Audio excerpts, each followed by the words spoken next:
Hello, everybody. This is Gerald Celente, and here we are, one day after Independence Day, July 4th, or what used to be Independence Day.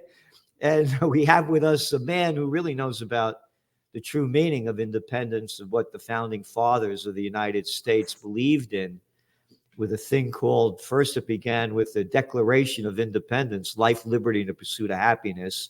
And now happiness is a dirty word, as is life and liberty.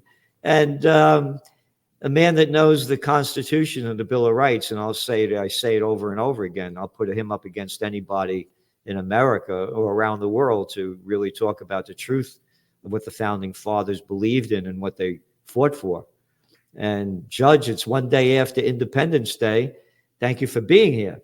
It's a pleasure to be with you, Gerald. Independence Day, of course, marks the beginning of the last just and moral war that Americans fought, which was a war to secede from a tyrant, King George III. Yep. And as you said, the last war, how many we fought since then? Oh, God. Probably, if you count all of them, well into the hundreds. Most people could only name a half dozen or so. But they were all wars of opportunity or wars of empire. The only moral one was the revolution. Yep. And again, look what they did to the Native Americans, you know, how they slaughtered, what, about 13 million of them or something? Right. And violated every agreement that they made with them. Right. So you have an article about Independence Day 2023, and this opening line really says it great. Quote, which is better, to be ruled by one tyrant 3,000 miles away, or by 3,000 tyrants 1 mile away? And this is Reverend Mather Byles, 1706. He lived to 1788. So he was a loyalist in Britain. He didn't fight with the king or against the American militias or against Washington. He was just warning about the dangers of too much democracy. It was almost prescient because within 15 years of that line, the following line would come out of the mouth of the author of the Declaration of Independence, Thomas Jefferson. When the public learns that the public treasury has become a public trough, they will only send to the government people who promise to bring home the biggest piece of the pie. So what Blythe was saying, a not well-known preacher with a very famous uncle, Cotton Mather, in the New England Protestant evangelical circuit at the time. What he was saying was, which is worse for human liberty, to be ruled by one tyrant or to be ruled by the tyranny of the majority? Because once the majority finds out that they can take liberty and property from the haves and give it to the have-nots, they will continue to do so under all types of guises and deceptions. And that, of course, is exactly what we have today. What are you talking about? Hey, I'm the governor of New Jersey. I'm the governor of New York. I'm the governor of California. Close down your business. Get back in your house. Get out of school and go home. Oh, is that the tyrants he was talking about? Those are the popularly elected tyrants. And because we have voted for them, although you and I didn't vote for any of those that you just mentioned, but because a majority of those who voted for them, there is an aura of authenticity to their tyranny. So which is worse, the tyranny of the majority or the tyranny of a madman? At some point, a madman sleeps. At some point, his cupidity and his avariciousness is fulfilled. But the tyranny of the majority never ceases. The majority always wants more and more and more from the haves to give to the have-nots, because by getting the have-nots to rely on the largesse of the government, they get the votes of the have-nots and they stay in office. And that's really their principal goal is to stay in power. Well, I would say it's both sides, because you have the power of the one, too. Hey, I'm little Georgie Bush. My daddy was George Bush. My granddaddy was Prescott Bush. I'm the president of the United States. We're going to get that guy Osama bin Laden dead or alive. I want that guy Assad out of there. Always has a Nobel Peace of Crap Prize winner, Barack Obama.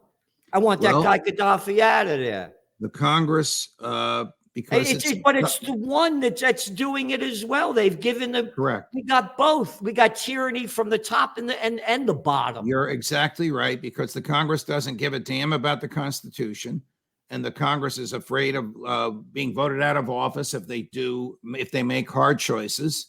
So they slowly cede away their power to the president. The War Powers Resolution, which I wrote back last week, lets the president fight any war he wants without a declaration of war from the president. It's profoundly unconstitutional. The Supreme Court has ruled right on point that Congress can't give away its authority to another branch any more than the president could give his away being commander-in-chief of the military to the Supreme Court. It just simply can't be done, but Congress does it and gets away with it. And Congress has turned the president into a prince, whether you take Barack Obama or George W. Bush, or go all the way back to FDR, who signed an executive order saying, surrender your gold.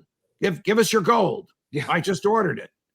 And people began to turn in their gold until somebody said to FDR, well, you can't order it. You got to pay for it. Or give us your gold for $25 an ounce. And what did the feds do with it? They sold it for $35 an ounce. Yep. I mean, this is just tyranny at the highest sort, because the Congress has permitted it and authorized it.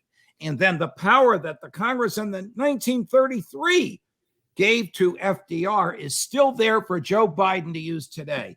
And it's the same with Harry Truman and Dwight Eisenhower and JFK right up to Joe Biden. In every era, the Congress gives more authority to the president, making him or her more and more like a prince or a princess.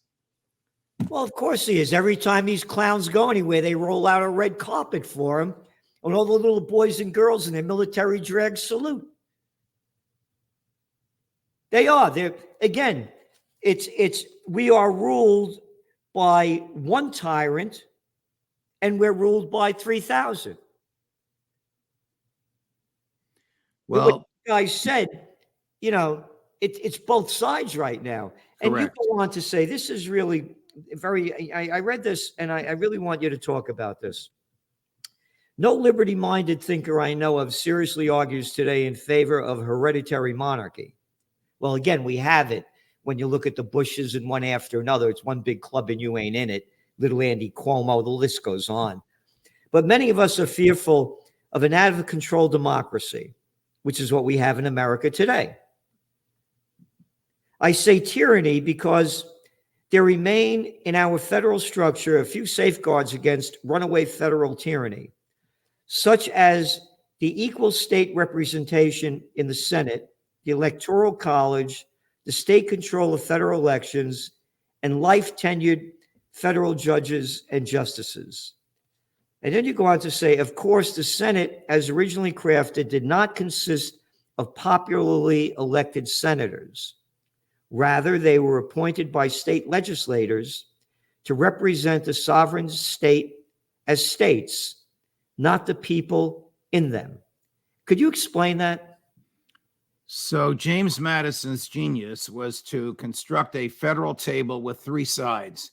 At one side was the president, the concept of nationhood or statehood.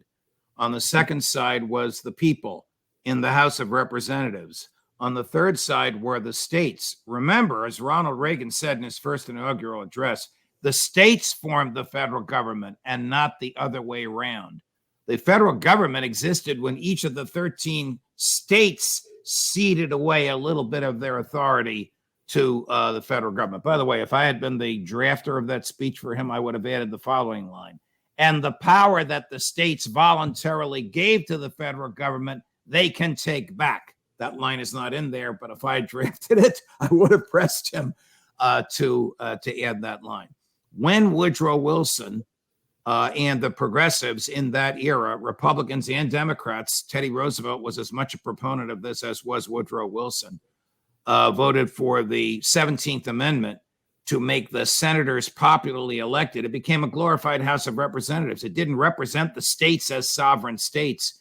It was just a House of Representatives all over again, but for 6 years instead of 2. So the needs of the states, their recognition as sovereign entities, their ability to nullify federal behavior inconsistent with the federal Constitution, all of that went away like that with that amendment.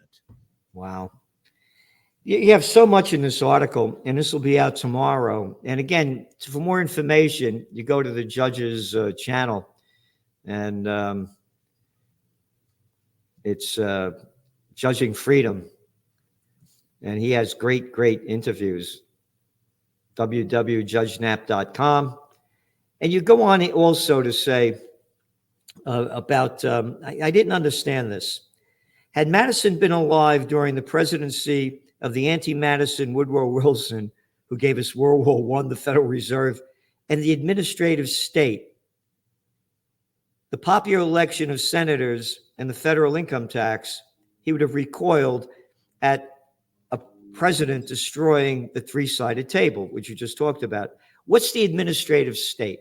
That's the FDA, the EPA, that area of the government that never, the Federal Reserve, it never changes no matter who's in the White House. It's not recognized in the Constitution. It's neither fish nor fowl. They write their own regulations, like the FDA can regulate a mud puddle. They enforce their own regulations. They interpret their own regulations, and they punish people for violating their own regulations.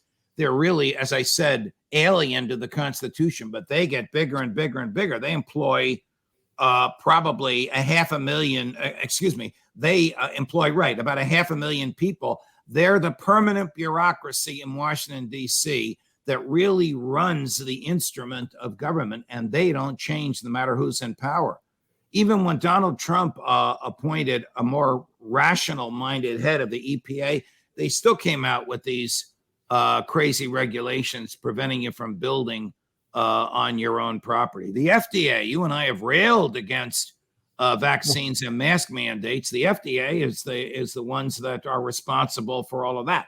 The FDA under Donald Trump, the most anti-administrative state president in the modern era, still was saddled and burdened with all the laws that previous Congresses have written that gave all this authority to the administrative state.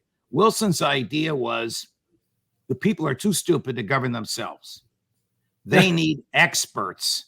So let's hire doctors in the FDA. Let's hire scientists in the EPA. Let's hire engineers in the Federal Trade Commission to figure out the best way to get goods from New York to California. All these experts will tell us how to live, and they won't have to run for office. They won't be subject to politics. It's a disaster. It's a constant bureaucracy that never changes. It's big government spending and growing and regulating more and more and more with every tick of the clock. A constant bureaucracy that never changes. It just gets bigger and bigger. So what are we going to do? How are we going to change this? Because we just had... If Bobby Kennedy is elected president of the United States, one aspect of this administrative state is the CIA. I didn't even talk about the intelligence and law enforcement. The FBI and the CIA are examples of this. They don't change no matter who is the head of them. If Bobby Kennedy is elected president of the United States, there will be no money for the CIA and their budget. So after a year or so, because their budget is always a year behind, they'll go out of business. I don't know what he'll do with the FBI, but I'm sure he will curtail them significantly. He's the only one saying those things. Donald Trump and Ron DeSantis are both saying, although DeSantis has walked back on this because the big government Republicans jumped down his throat, we shouldn't be in the war in Ukraine. Bobby Kennedy, of course, takes the same view. Bobby Kennedy will pardon Julian Assange and, quote, build a statue for him in Washington, D.C. Not my words, Bobby's words. He is the last best hope for shrinking the government down to the size that the Constitution prescribes for it. Well, as you know, I really believe that RFK Jr. will be the next president of the United States, minus a wild card, because you can never predict the wild cards that'll be played. And one of the wild cards are when all else fails, as you know, I say, they take you to war. And this war in Ukraine, they just keep ramping it up and ramping it up. And now the baloney being spilled out by this guy who used to be a sitcom actor in Ukraine and played the piano with his penis. There he is over there, Zelensky. I'm not making this up. He's saying now that Russia's going to bomb the nuclear power plant that they're in control of. And that's making all the news. And week after week, we're seeing more and more articles coming out about the possibility of a nuclear exchange. If this happens, it's the end of life on Earth. It will probably happen, if it happens, with the Ukrainians bombing their own nuclear facility so as to enrage NATO. Now, Gerald, you're talking about something that could happen as we speak. Yeah. NATO is meeting on July 11th. That's next Tuesday. If he plans to enrage NATO, his people will attack that nuclear facility before July 11th. So there's time for the damage to be done and the rage to be generated. This could happen any hour now. And there's any hour. Yep. And there's virtually no pushback in the media. You're not allowed to talk about it. And the stupidity, again, didn't you know that Russia bombed its own Nord Stream pipeline? You're right. Russia wanted to stop selling natural gas to Northern Europe. So instead of turning it off, it destroyed the pipeline. And this just doesn't make any sense at all. We all have seen Cy Hirsch's research, which the mainstream media rejects because he beat them to the punch. Yep, that the United States was behind this. And then they blew up that dam and the hydroelectric plant, which the Russians were in control of. But of course, the Russians killed their own people and blew up their own plant that they were in charge of, according to Zelensky. And now Zelensky, and they keep repeating it in the media over and over and over, says that Russia's going to blow up the nuclear power plant that they're in control of. So they're going to kill more people. Oh, and of course, Russia wants to blow up the nuclear power plant because the wind doesn't blow toward Russia at all, or Crimea. No, it only stays in Ukraine. I mean, this is insanity, and there's no pushback about it. We are on the verge of nuclear destruction. The only person who tells the truth, the only combatant, the only head of state who tells the truth in all of this, I never thought I'd say it, but I believe it in my heart, is Vladimir Putin. Zelensky cannot be believed. He will lie, cheat, deceive, and kill in order to drag NATO into this war. And it seems as though he's on the verge of a false flag, of an attack on this nuclear power plant, and then he will blame Putin. So now going back to the election, it would be insane for Putin to do that. And Putin is many things. He's not insane. He's a smart, patient guy. So now looking at this, going back to the 2024 elections, as I say, when all else fails, they take it to war. And Biden has a perfect track record of being a warmonger all his life. Yes. Well, it's his only hope for re-election. Is that he is a wartime president and the war is popular in the United States. Gerald, believe it or not, the war is popular in the United States until American boys come home in body bags. Then you'll see a radical. No, you don't see. You're not allowed to show the body bags. You forgot? I did forget. Remember, they did that with the Iraq War. Yes. Well, that's George W. and Dick Cheney. Yep. Under the First Amendment, the media can take pictures of whatever it wants, but you're not allowed on a military base when those coffins are coming out of the cargo planes. No cameras there. Yep. So it's not like the Vietnam War where they showed all this, where they call these little clowns embedded reporters. You had to be an embedded reporter in order to go to the war front. Yeah, you're in bed with the clowns running the show. Embedded. And so what I'm saying is that the people have no idea what's going on, how dangerous this is, and how we are on the cusp of nuclear destruction. Right. All because of the empire building, bellicose attitude in the United States State Department, which has been there since 1947, which was instigated by Harry Truman, who in 1963 condemned what the State Department and the CIA became. And by then, the elites wouldn't listen to him. He's just a withered old man who died a few years later. Yeah. I'm not a fan of Truman at all. No. I think the atomic bombs, the dropping of the atomic bombs made him a mass murderer. But he did live to regret and to condemn what he started in 1947 with the CIA. Yeah. You know, Judge, everybody listening here, please, hit your like button, subscribe, really spread the word. There's nobody, what Judge Napolitano is saying, that the information he has, the knowledge and the truth is, you can't find this anywhere else.